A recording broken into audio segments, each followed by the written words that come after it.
બેઠી છે.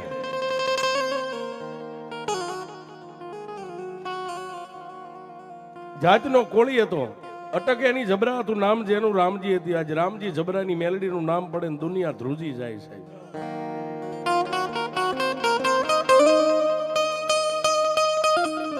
પણ રાજુભાઈ, મેલડી તમારો સમય જોવે.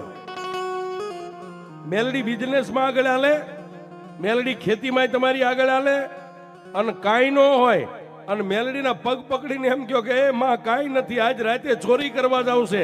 મેલડી એમ કે જો તારી યારે ચોરી કરવાનું આવું તો જગતમાં મને મેલડી ન માને છે. હા, મેલડી એવી દેવ છે સાહેબ. બીજી માતાને તેમ કહો કે મારી ચોરી કરવા જાવ, દાણો ન આપે, પણ મેલડી ચોરી કરવા જાવ તોય દોઢ આપી દે કે હાલ હું તારી ભેગી. તારો સમય એવો છે.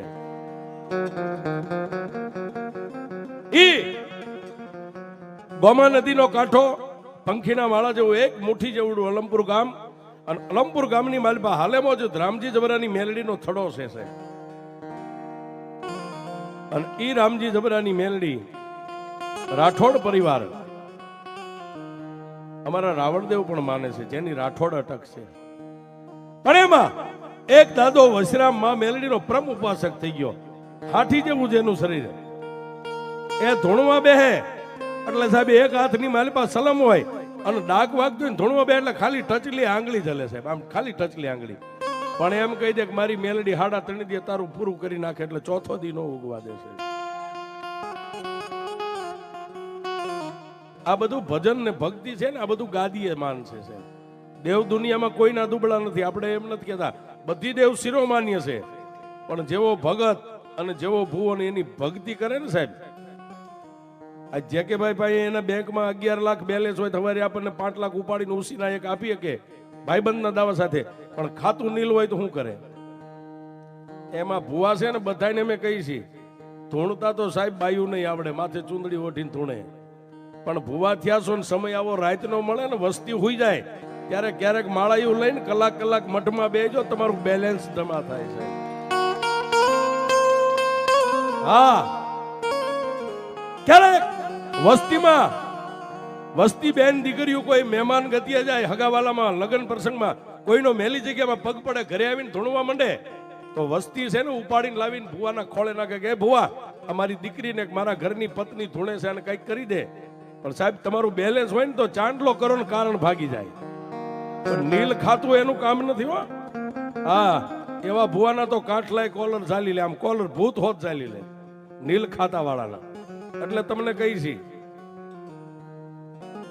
પણ દાદો વશરામ રાઠોડ જેની અટક, જાતે રાવણદેવ માં ભગવતી મેલડીના ખડે રાત નથી પોતાના હાડને જેને હોમી નાખ્યું. મેલડી કરે ખરું, મેલડી કરે ખરું.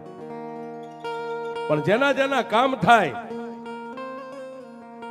એ કોઈ માણા હવા શેરની કડા કહેતા સુખડી ધરી જાય, કોઈ તાવા ધરી જાય, અને કોઈને ખબર ન હોય માણસ જેને અજ્ઞાનતા કહેવાય, મગજમાં નો બુદ્ધિ ઓછી હોય, એ કોઈ માણસ જનાવરની માનતા કરે. એટલે દાદા વશરામ એમ કે બાપ મારી મેલડીએ કામ કર્યું છે ને, આ મારી મેલડીના પારે જનાવર મેકી દે, હમણાં મારી માતા ઉતરી જાય, રમતું મેકીને વિયો જા. પણ વાત કરતા વાર લાગી રાજુભાઈ, 50 થી 60 બોકડા ભેગા થયા ગામમાં. બજારે નામ પડે કોનો બોકડો છે? રામજી જબરાની મેલડીનો. કોઈ એને ટાપલી નો મારે, કોઈ કાન નો પકડે, અરે કોઈ હડકારો નો કરે. પણ વાતની મજા આવે. એક દી ગામના 5 જણા પટેલિયા અને સરપંચ ભેગા થઈને કીધું કે એ ભુવા તમારી મેલડી કામ કરે દુનિયાનું, અમે રાજી થઈ, પણ અબોલ જીવ માણા આવીને એ અલમપરના પાથરમાં રમતા મેકી જાય. એ કોઈ કૂતરા મીંદડા એને દાટે, કોઈ કૂતરા ચૂથી નાખે, લુલુડ થાય, લંગડું થાય, એને જીવડા પડે. આનું પાપના ભાગીદાર આપણે આખું ગામ થાય હો. વશરામ દાદા એટલું કીધું તો તમે ભાઈ મને કહેવા શું માંગો છો કે દાદા માતાજી કામ કરે અમે રાજી થઈ, પણ આ અબોલ જીવ છે એની કઈક ગોવાળી કરે એવો કોક પગારદાર ગોતી. મેલડી શું કરે એ ભરો હું તમને કહું છું. તેથી વશરામ દાદાએ ગામની માલપા એક વાલ્મીકી કહેતા ઢોલ જે વગાડે, ગામના ઝાપામાં મકાન, એક 20 વર્ષના યુવાનને કીધું ભાઈ હું તને 200 રૂપિયા મહિને આપીશ, આ માતાજીના જેટલા બકરા છે વગડામાં ચારવા જાઉં, સાંજે આવીને વાડામાં પૂરી દેવા. અને ઈ સમયમાં 200 રૂપિયા એટલે અત્યારે 20,000 થાય. હાથમાં લાકડી લઈ વાલ્મીકીનો દીકરો હવારે આવે, મેલડીના ધૂળના ધડીમલે પહેલા પગે લાગે અને પછી બકરાને લઈને વગડાની માલભાઈ બોકડાને ચારવા વ્યો જાય. પણ વાતની મજા આવે છે અને ઈ સમયે ડફેરની રાડ છે. ગોમા નદીની માલપા માતાજીના બુટિયા બોકડા 50-60 છરી રહ્યા છે અને 3 ઘોડે સવાર ડફેર નદીના કાંઠે બગડદમ બગડદમ બગડદમ બગડદમ ઘોડાને લઈને આવ્યા. પણ ઓલો વાલ્મીકીના દીકરાને ખંભાની માલપાથી 12 નંબરનો જોટો એક ડફેરે આમ ટાંકીને દીધો. કઈ જીવ હોય તો વિયો જા. 2 હાથની મુઠ્ઠીઓ વાળીને અલમપુર ગામ સામે માણસે દોટ મેકી દીધી છે. પણ ઓલા ડફેરને ખબર નથી કે આ મેલડીનો માલ છે. એક જણો ઘોડા ઉપરથી હેઠે ઉતરી અને બંદૂકની નાળેથી બકરાને વાળી અને નદીના કાંઠે ચડાવ્યા છે રાણપુર સામે.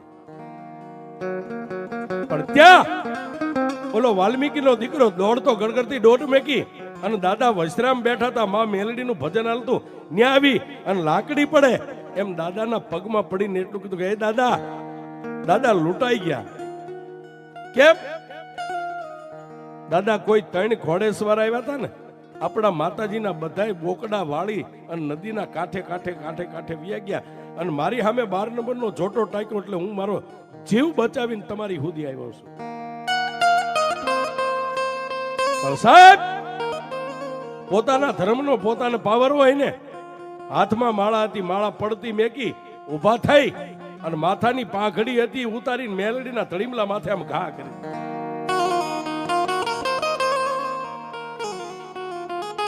તેથી માતા મેલડીને કીધું કે એમાં કાં તો તારો વૈશ્રામીઓ દુબળો હોય અને કાં તો આ ધડીમલામાં બેઠી આજ તું મારી મેલડી દુબળી હોય.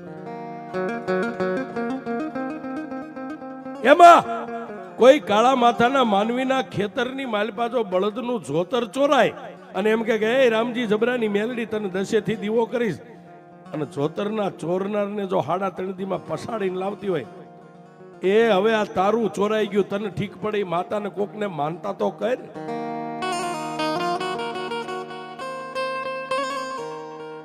અને સાહેબ, દેવને હુકારા તુકારા કે ડારા દઈ કે મેં હમણાં કીધું ને, બેલેન્સ હોય ભૂ હોય માતાનો હુકારો તુકારો કરી શકે. એમાં એ તારું ચોરાઈ ગયું. અલમપુર આખામાં આટો મારી લે, કોકની માતા મઠમાં બળુકી બેઠી, કોક માતાને માનતા કર, તારો માલ પાછો આવે. હા હા હા, ત્યાં તો ધોળના ધડીમલાની માલપાથી મારી હવા વેદની નાગણી બોલે.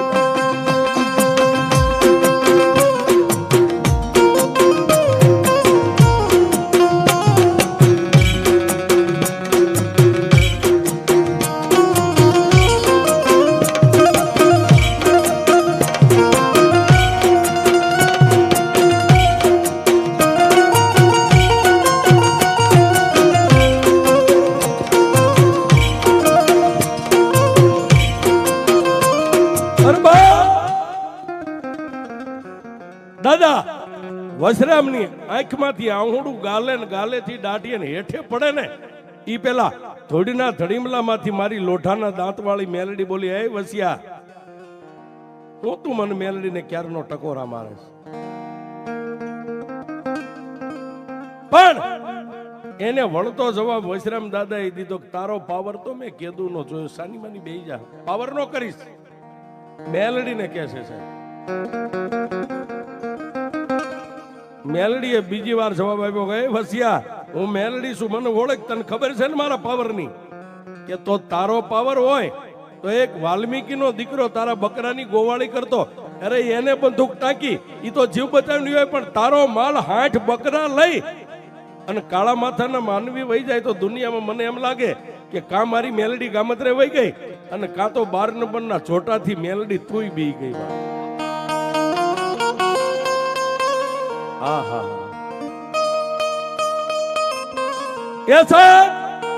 આટલો મેલડીને ટકોરો કર્યો. મેલડીએ કીધું કે વસિયા, હવે બોલમાં બોલમાં બોલમાં, તારા વેણ મને મેલડીને સખાતા નથી, બોલમાં બાપ. તો સાંભળમાં, હજી કદાચ ઈ બકરાને હાકીને કદાચ રાણપુરના સીમાડે તો ન પહોંચ્યા હોય,